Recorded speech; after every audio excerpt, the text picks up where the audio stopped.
Well, okay, it's Clement's homebrew time, and we're doing beer reviews. What is this? This is beer review 14. All right, here we go. And we got something special tonight. Yep, we do. We got beer mail. We did. We had beer sent to us from Josh Hoover. He has a YouTube website of manbearpig1122334455. Check him out. He's really actively brewing. Wait, did I hear an echo? 1, 1, 2, 2, 3, 3. What? All right. Actively going though. We don't ask questions about things like that. Hey, do your thing, okay? So anyway, but all right. But awesome. This is it's a pale ale, and he calls it Marathon Pale Ale, and he's got a description here. Here we go. Look at this baby. Says, no label. Marathon Pale Ale because you can drink them all day long and maintain your composure due to low ABV. By this point, the Pale Ale is aging nicely, but he's kind of sad because he's finished up we have the last 2 bottles. Oh, the last 2 in existence. On the planet, until he makes more. Well, gives you a good opportunity to take from your first mistakes and make a better one. Yeah. Why not? It's a 3.28 ABV. He's got, he used an ounce of Cascade hop pellets for bittering at the beginning of the boil, beginning of the 60 minutes. And then he had another ounce of Cascade hop pellets for aroma. And a California Ale Yeast, White Labs WLP001. You know what we're going to have to do? Might have to ship him some real Cascade. Yeah, some real Not Cascade pellets. What's this? So, yes, that's what you just gotta deal with when you live in California. Time to get cracking. All right, let's get cracking. Wow, I'm kind of excited about this. This is his first brew. We did mention that, right? So, Always a risky venture doing a first brew. Oh man, letting us From review a our first side. brew. Whew.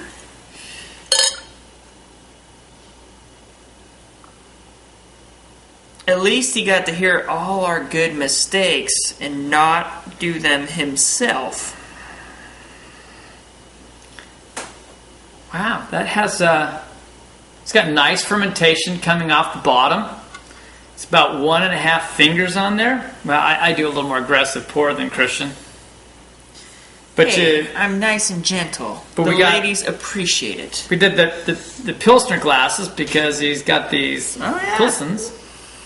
Ooh, this smells good for a first brew. That's a beautiful amber color, isn't it? That really is. That really is. And it's pretty clear. There's just the lightest bit of haze. I'd expect it to be a little bit lighter, to be a pale ale. But he has some 60L in there, which is a dark. So, ooh, I almost got some apricot smell off that. I don't think there was apricot in there. I know, but it's esters from the yeast, is what I'd say. Oh, good old yeast. They can do so much. We learned that while we were in the box with a hockey player. It is amazing how one recipe can change so much just by your yeast. So remember that, people, is the right yeast makes the right beer sometimes. So sometimes you just got to go through a couple yeasts to get the right beer you're looking for. It has a little bit of it has a little bit of the Pilsner. He was going for a California, obviously, style, since it's a California yeast. Yes. It didn't really say whether it was like a Pilsner yeast or he had other Pilsner type things, or because it really is a pale ale. So yeah. Well, let's do this. Let's do it. Let's cheers. Cheers.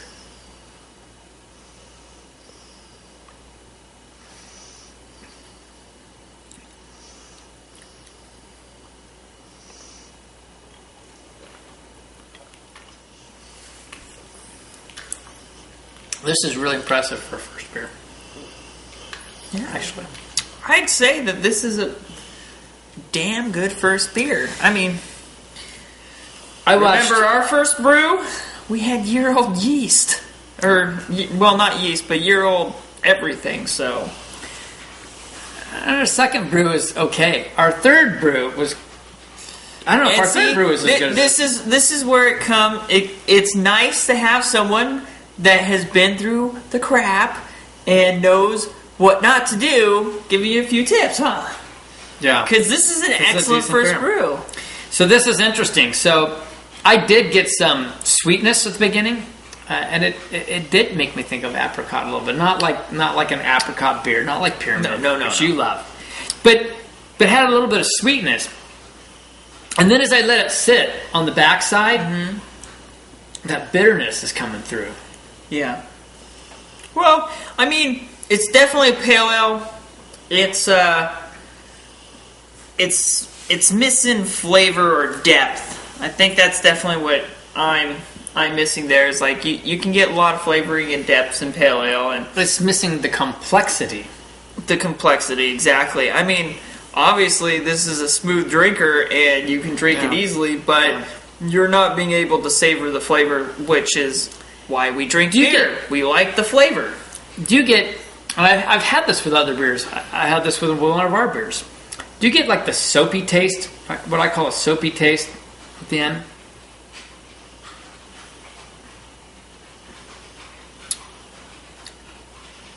Yeah, I mean, it's refining and figuring out what it is. I mean, this is all new equipment also, if he's doing his first time homebrew, so he might have to, use the pots and everything to where everything's got that new taste off of it too. But I don't know. It's still pretty good for. Yeah, Josh, you said I watched your review and you said, and it goes, it's not the best beer you've had, but it's certainly better than a lot of beers that you've had, even at restaurants and some microbrews. And I'm going to agree with you. Yeah, I mean, you got the bitterness from the hops back there. I mean, but like I said, it needs some depth. It's a little bland at the end, but I mean, this is all stuff that we learn when we're homebrewing anyways.